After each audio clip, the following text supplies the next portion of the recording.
Hello बच्चों, कैसे हो आप। आज हम कक्षा 4 गणित विषय की वर्कशीट हल करेंगे।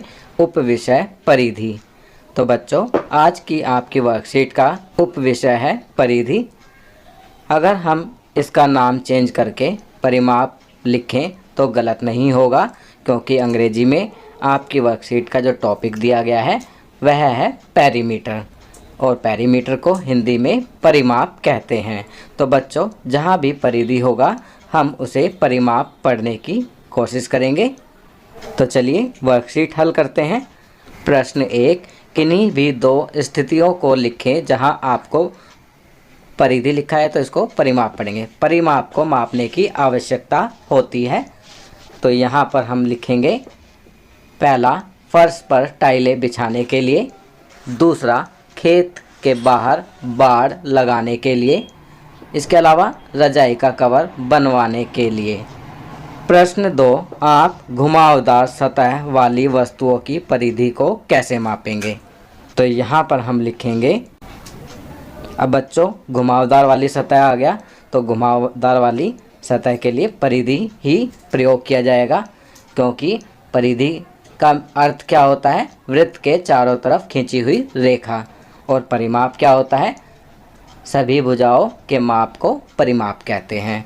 तो आपको यह अंतर ध्यान रखना होगा कि परिधि जो है वृत्त के चारों तरफ खींची हुई रेखा होती है और परिमाप होती है सभी भुजाओं की माप। तो प्रश्न 2 है, आप घुमावदार सतह वाली वस्तुओं की परिधि को कैसे मापेंगे।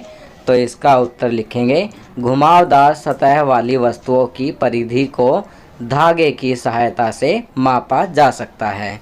चलिए आगे बढ़ते हैं। प्रश्न 3, निम्नलिखित आकृतियों की परिधि। तो यहाँ परिधि ना लिख करके परिमाप लिखेंगे। परिमाप ज्ञात करें। नीचे कुछ आकृति दी गई हैं, आपको इनकी परिमाप ज्ञात करनी है। परिमाप क्या होता है, प्रत्येक भुजा की माप। तो बच्चों, यहाँ पर आप पहली आकृति देखेंगे। पहली आकृति में आप देखने पर पाएंगे कि इसकी सभी भुजाओं की माप नहीं दी गई है। तो चलिए पहले जिन भुजाओं की माप नहीं दी गई है हम उन्हें ज्ञात करते हैं। आप देख सकते हैं कि यहाँ इस भुजा की माप नहीं है, तो इस भुजा की माप कितनी होगी, यहाँ ये 4 सेंटीमीटर और ये 3 सेंटीमीटर। तो 4 + 3 7 सेंटीमीटर। तो यह 7 सेंटीमीटर की हो जाएगी। अब इस वाली भुजा की माप नहीं दी गई है, तो यह हो जाएगी 6 - 2 = 4 सेंटीमीटर। अब हमें सभी भुजाओं की माप पता चल चुकी है, तो अब हम इन सभी माप को जोड़ेंगे ताकि हमें इस आकृति की परिमाप ज्ञात हो सके। तो यहाँ हम लिखेंगे 7 + 6 + 4 + 2 + 3 + 4 बराबर हो जाएगा 26 सेंटीमीटर। सभी को जोड़ने पर हमें प्राप्त हुआ 26 सेंटीमीटर। तो पहली आकृति की परिमाप कितनी है, 26 सेंटीमीटर। इसी प्रकार दूसरी आकृति की परिमाप ज्ञात करेंगे।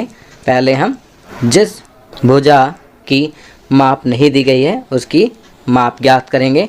तो आप देखेंगे इस आकृति में केवल इस भुजा की माप नहीं है, तो इसकी माप ज्ञात करने के लिए हम देखेंगे यहाँ पर 9 सेंटीमीटर है। तो 9 सेंटीमीटर में से हम कितना घटाएंगे, 4 + 3 7 सेंटीमीटर।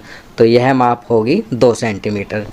अब हम इन सभी माप को जोड़ेंगे, तो यह होगा 5 + 4 + 2 + 2 + 3 + 3 + 6 + 9 बराबर हो जाएगा 34 सेंटीमीटर। तो दूसरी आकृति की परिमाप होगी 34 सेंटीमीटर। चलिए अगला प्रश्न करते हैं। प्रश्न 4, निम्नलिखित को चित्रित करें। पहला, एक आकृति जिसकी परिमाप 10 सेंटीमीटर हो। तो यहाँ पर आपको एक आकृति बनानी है जिसकी परिमाप 10 सेंटीमीटर की होनी चाहिए। तो आप यहाँ पर कोई भी आकृति बनाएंगे और उसकी भुजाओं का जोड़ 10 सेंटीमीटर होना चाहिए।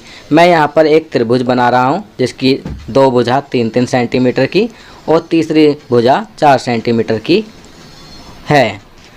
तो इन सभी भुजाओं का जोड़ करेंगे तो यह हो जाएगा 10 centimetre.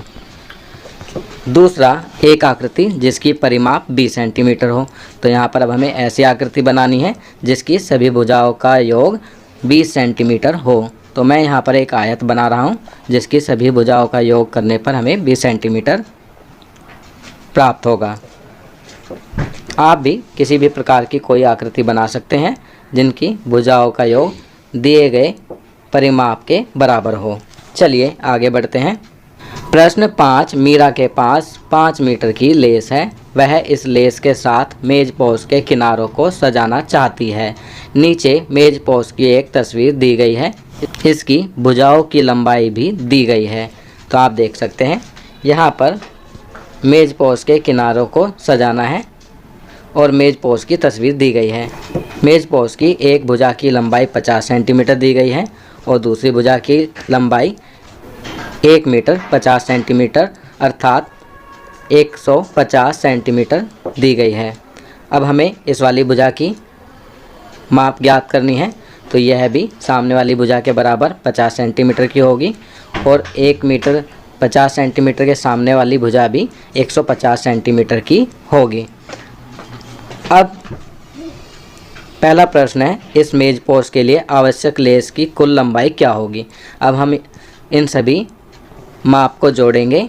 50 centimetre, 150 centimetre, 50 centimetre, 150 centimetre, तो हमें प्राप्त होगा 400 सेंटीमीटर, जो कि बराबर होता है 4 मीटर के। तो मेज पोस्ट के लिए आवश्यक लेस की कुल लंबाई क्या होगी, तो यहाँ हम लिखेंगे 4 मीटर।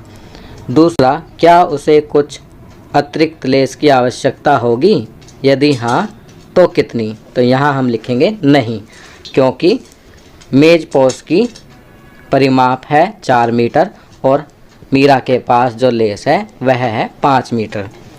तीसरा करते हैं, क्या कुछ अतिरिक्त लेस शेष बची है, यदि हाँ तो कितनी।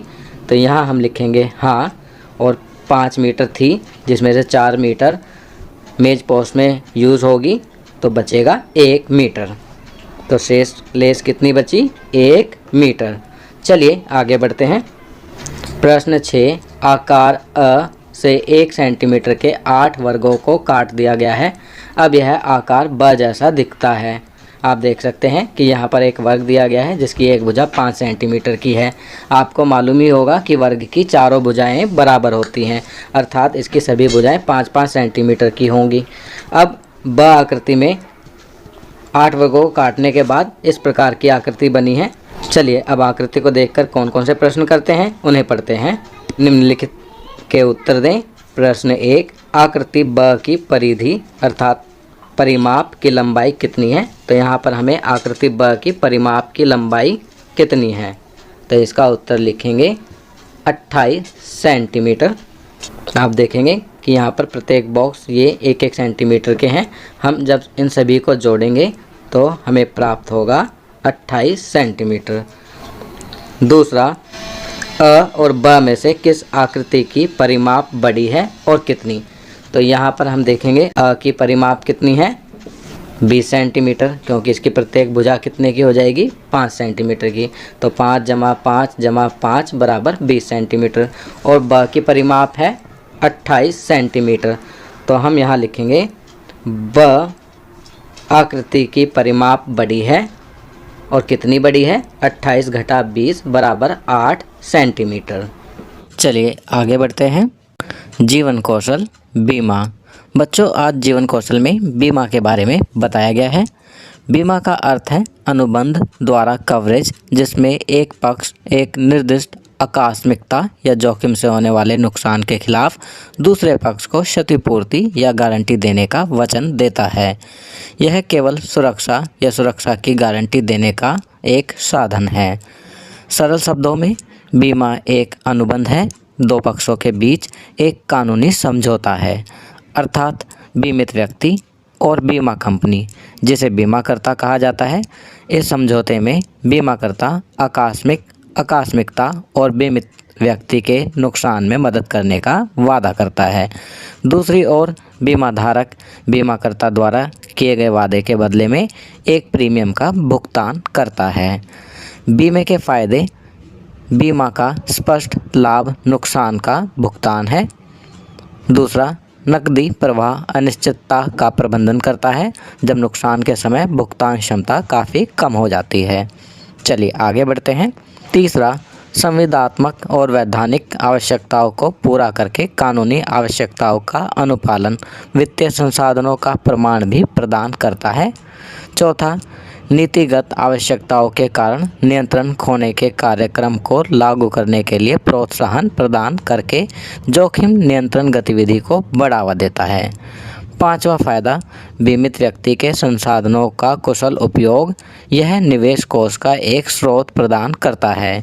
बीमाकर्ता प्रीमियम एकत्र करते हैं और उन्हें विभिन्न प्रकार के निवेश वाहनों में निवेश करते हैं।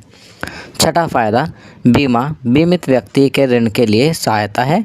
यह उस समय ऋणदाता भुगतान की गारंटी देकर संगठनों और व्यक्तियों को ऋण की सुविधा देता है जब ऋण के लिए संपार्श्विक बीमाकृत घटना से नष्ट हो जाता है।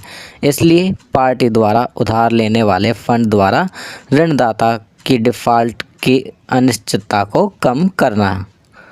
सातवां फायदा, यह अप्रतिदेय दुर्घटना पीड़ितों और समाज की अनिश्चितता को कम करके सामाजिक बोझ को कम करता है। तो बच्चों, यहाँ पर बीमा के बारे में बताया गया है और बीमा के फ़ायदे के बारे में बताया गया है। तो बच्चों, ये वर्कशीट यहाँ कंप्लीट होती है। अगर ये वीडियो आपको अच्छी लगी तो इसे लाइक एंड शेयर ज़रूर करें। अन्य विषयों पर बने हमारे लेटेस्ट वीडियोस को देखने के लिए चैनल को सब्सक्राइब करना ना भूलें और देखते रहिए हमारा channel knowledge kingdom. Thank you.